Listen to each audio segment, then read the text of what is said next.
क्या है? दुख।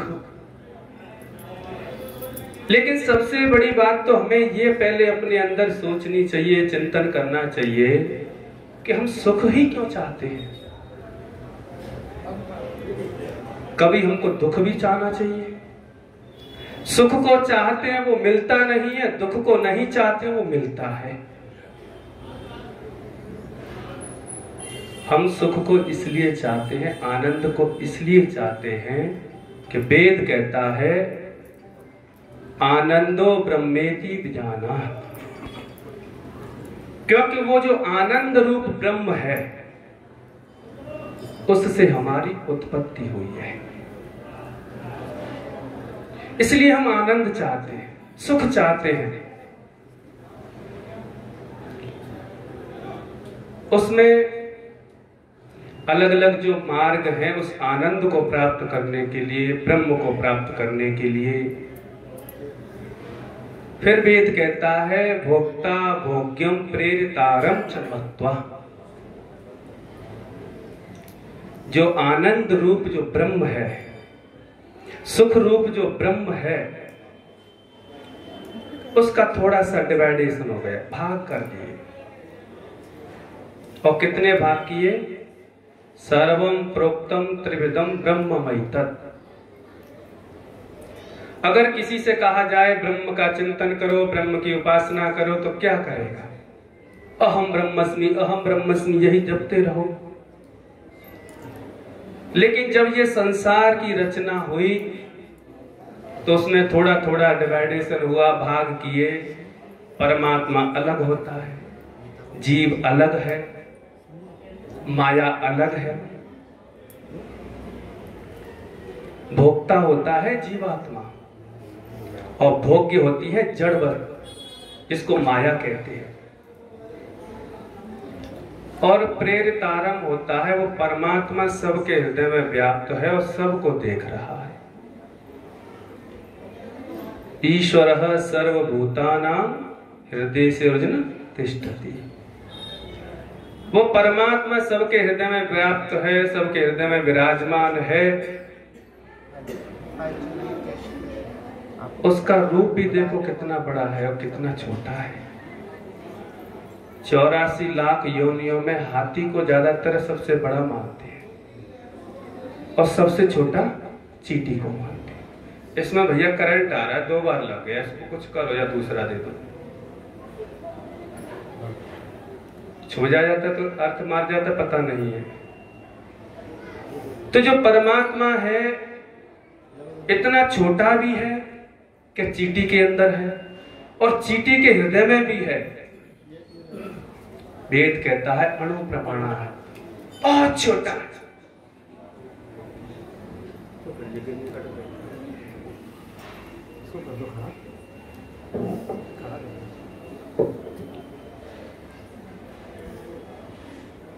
जब उस परमात्मा के बारे में चिंतन किया जाए तो हाथी में भी वही है और चींटी में भी वही है। हाथी का इतना बड़ा शरीर, उसका हृदय, और चींटी इतनी छोटी और उसका भी हृदय, और उसमें भी देखो वास है उसका। चींटी भी चाहती है मुझे सुख मिले, क्योंकि वो भी एक आनंद से निकली हुई है।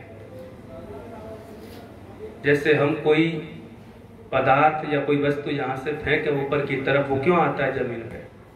क्योंकि वो जमीन से बना है। जल को आप कहीं भी छोड़ो, कहीं से भी छोड़ो, वो सागर की तरफ जाता है, क्योंकि वो वहां से भाप बन के जल वर्षा होती है, फिर वो वहीं पहुंच जाता है। यानी जो जहां से उत्पन्न होता है वो वहीं जाने का प्रयास करता है, और जब तक वो वहां नहीं पहुंच जाता तब तक वो फिर 84 के चक्कर में भटकता रहता है।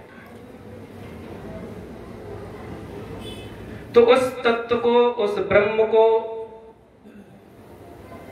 जब 3 भागों में बांटा गया, जीवात्मा, जड़ और प्रेरणा देने वाला, जो सबके हृदय में व्याप्त है, व्यापक रूप से विराजमान है।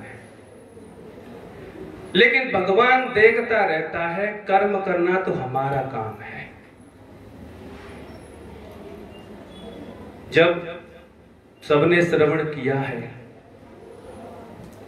अर्जुन अपने परिवार को देख के मारने के लिए तैयार हो जा रहा था। युद्ध के समय किम कर्तव्य विमूढ़ हो गया, गीता का ज्ञान दिया गया, खड़ा हो गया। और जब खड़ा हो गया तो फिर वो महाभारत के उस मैदान में कुरुक्षेत्र में पहुंचा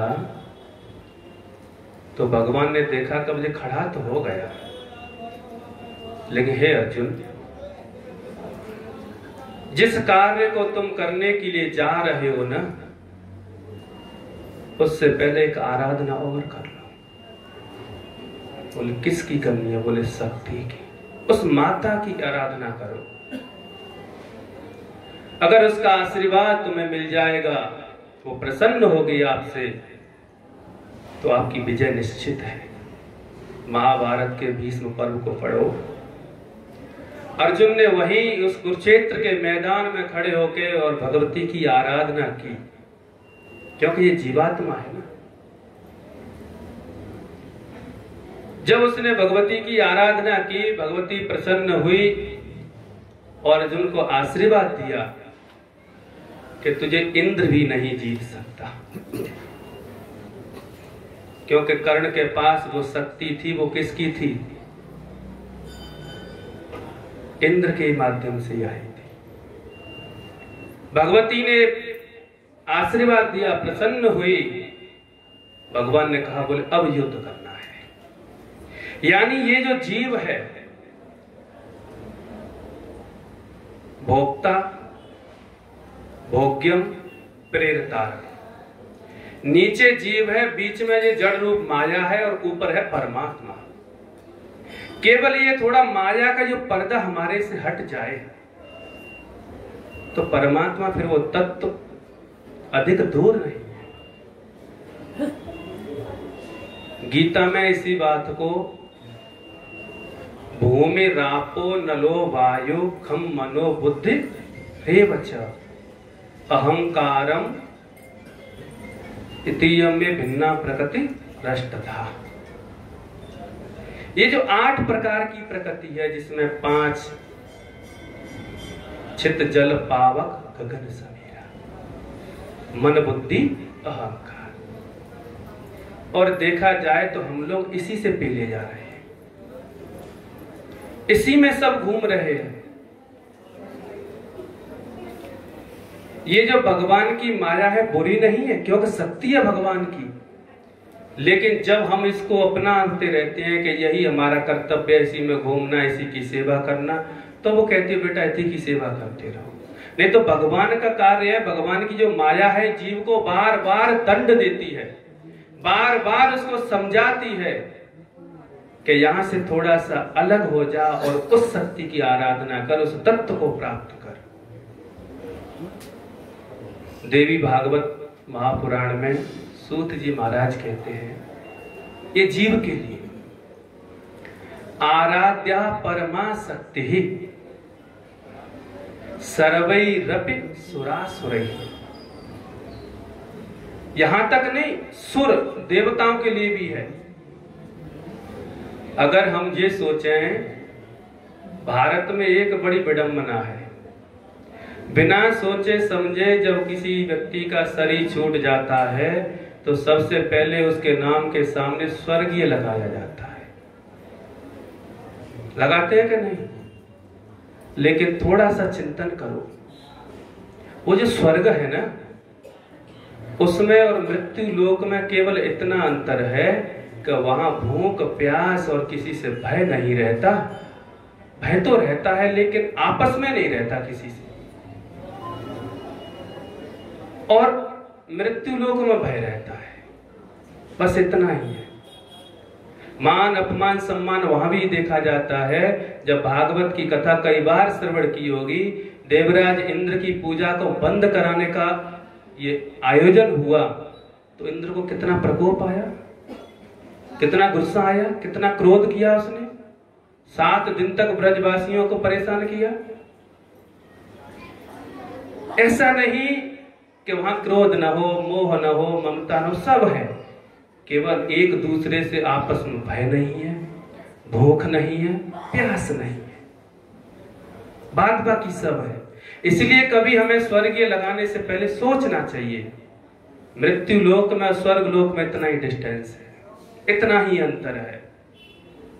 तो लगाने से पहले हमें साकेतवासी, गोलोकवासी, वैकुंठवासी इन शब्दों का प्रयोग करना चाहिए, क्योंकि भगवान के धाम में जाने के बाद कोई भी जीव आता नहीं है वापस।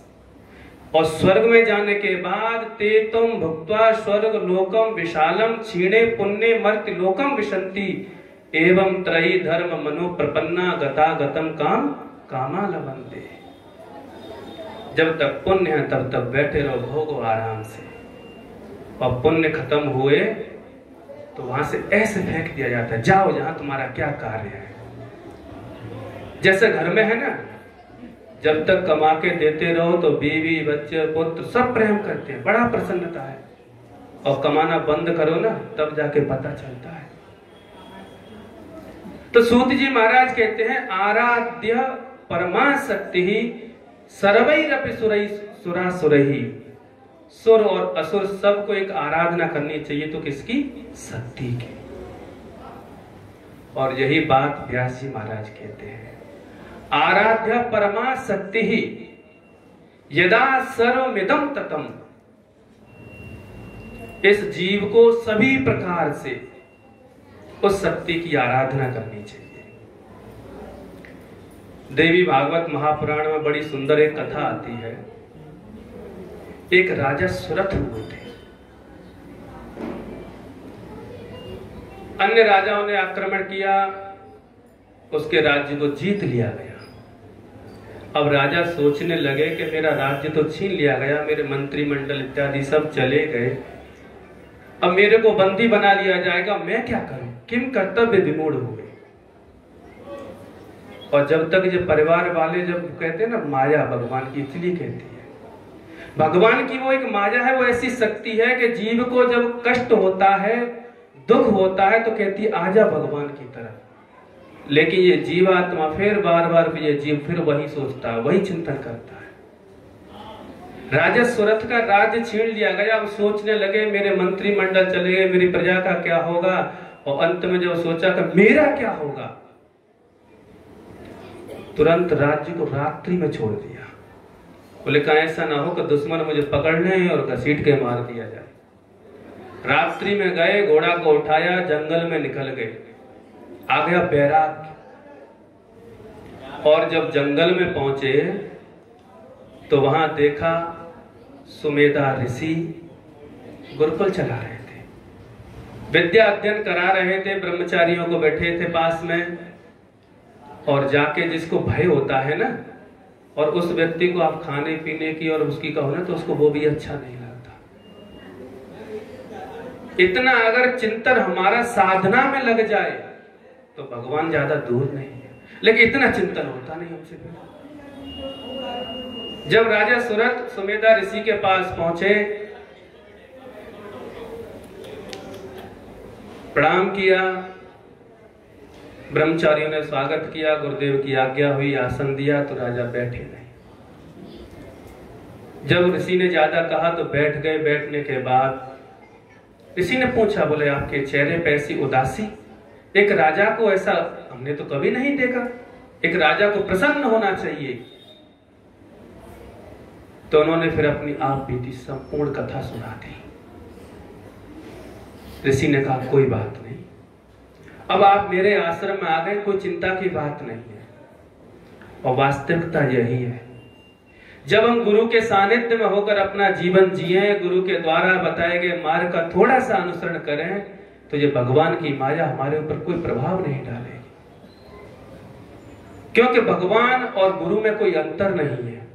एकादश स्कंद को जब पढ़ोगे कई जगह आया है।